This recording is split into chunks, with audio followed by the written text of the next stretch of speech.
West ইন্ডিজকে তাদেরই মাঠে টি-20 সিরিজে হোয়াইট ওয়াশ করার মিশন নিয়ে আগামীকাল ভোর 6টায় মাঠে নামছে বাংলাদেশ।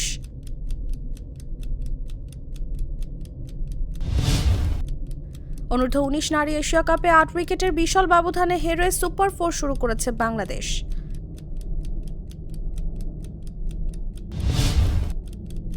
পাকিস্তানের মাটিতে 2025 চ্যাম্পিয়ন্স ট্রফি হবে হাইব্রিড মডেলে।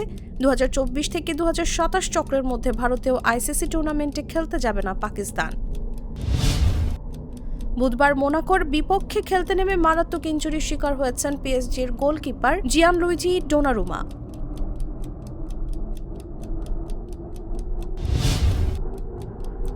আন্তঃমহাদেশীয় কাপের ফাইনালে মেক্সিকোর ক্লাব পাচুকাকে 3-0 গোলে হারিয়ে চ্যাম্পিয়ন হয়েছে রিয়াল মাদ্রিদ।